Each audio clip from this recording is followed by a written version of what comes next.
स्थानिक स्वराज्य संस्था निवडणुकीच्या अनुषंगाने आज काँग्रेसचा मेळावा पार पडला। आपल्यासोबत नांदेड काँग्रेसचे खासदार रवींद्र चव्हाण आहेत। काय सांगाल, एक बैठक पार पडली, काय ठरलं बैठकीत?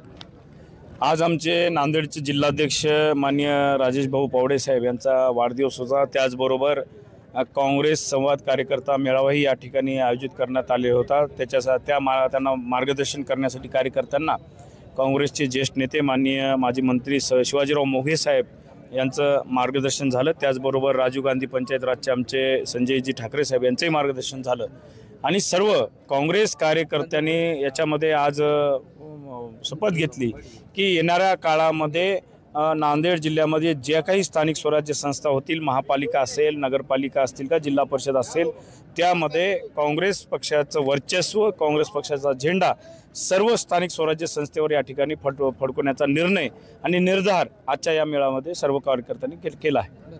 आता तुम्ही असा निर्धार केला आहे, मात्र भाजपा नेते अशोकराव चव्हाण यांच्यासोबत ही सगळी टक्कर असणार आहे?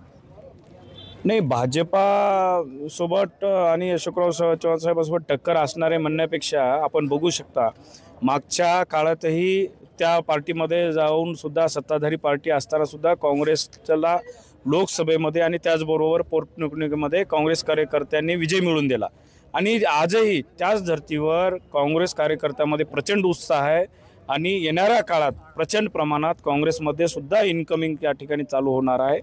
त्यामुळं येणाऱ्या काळात स्थानिक स्वराज्य संस्थेवर काँग्रेसचा झेंडा फडकेल असा मला विश्वास आहे। लातूरमध्ये बोलताना अशोकराव चव्हाण असं म्हणतात की 14 वर्ष वनवास भोगलाय। आता खरं तर मागच्या 50-60 वर्षापासून काँग्रेस पक्षानं त्यांच्या घरामध्ये देशाचं केंद्रीय गृहमंत्रीपद, 3 वेळेस मुख्यमंत्रीपद, सगळे महाराष्ट्र सरकारमधले उद्योग मंत्रीपद, महसूल मंत्रीपद, बांधकाम मंत्रीपद हे सर्व दिले आणि ते काही म्हणतायत की मागच्या 14 वर्षामध्ये वनवास भोगला। 2010 पासून माझ्यावर वेगवेगळे आरोप केले। ज्यांनी आरोप केले त्यांना खुश करण्यासाठी आज ते मांडीला मांडी लावून बसलेले आहेत। मला वाटतं त्यांना खुश करण्यासाठीच असे आरोप काँग्रेसवर करत आहेत आणि त्यांना जर वनवास भोगला तर त्या वनवासामध्ये त्यांच्या काँग्रेस पक्षाने त्यांना महाराष्ट्र प्रदेश काँग्रेसचं प्रदेशाध्यक्ष पद दिलेलं आहे।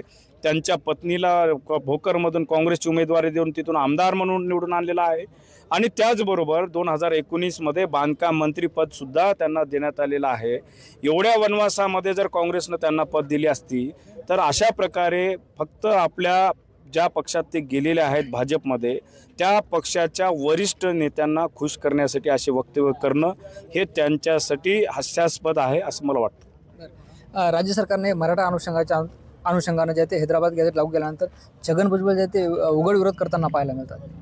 खरं तर आमचे मनोज जरांगे पाटील यांनी जेव्हा आरक्षणासाठी बऱ्याच वर्ष लढले आणि त्यांनी आरक्षण मागितलं ओबीसीसाठी आणि याच्यामध्ये बऱ्याच प्रमाणात त्यांना यश आलं। त्यांनी हैदराबाद गॅझेट काय आहे ते महत्त्व सरकारला पटवून दिलं आणि त्याच्यातलं नियम सांगितले।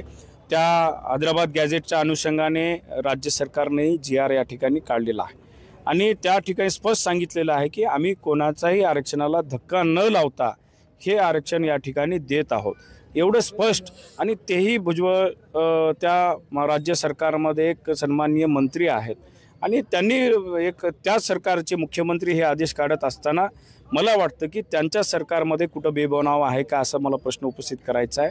कारण त्या GRमध्ये सुस्पष्ट लिहिलेलं आहे की कोणत्याही याला आरक्षणाला धक्का न लावता, पण त्याला विरोध कशाला करतायत मला वाटतं की हे महायुतीचं एक षडयंत्र आहे की कुठंतरी जातीमध्ये तेढ निर्माण व्हावं आणि येणाऱ्या काळामध्ये ज्या काही निवडणुका आहेत स्थानिक स्वराज्य संस्था त्याच्यामध्ये आपली पोळी भाजून घ्यावी।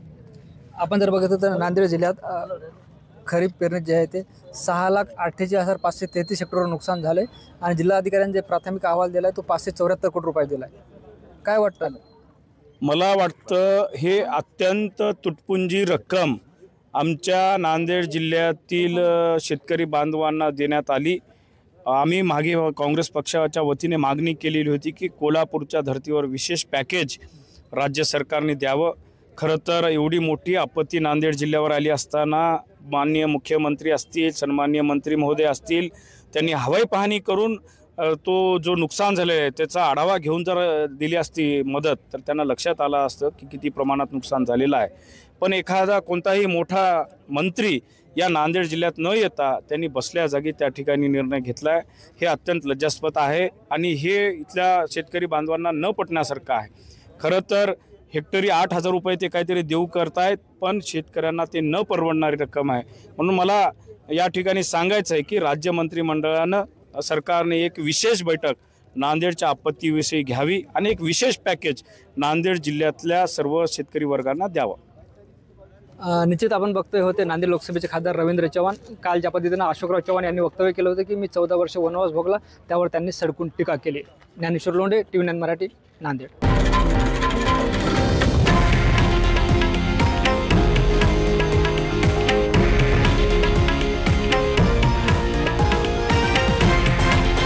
हे आहे देशातील नंबर 1 न्यूज नेटवर्क आणि आपण पाहत आहात TV9 मराठी, एकमेव.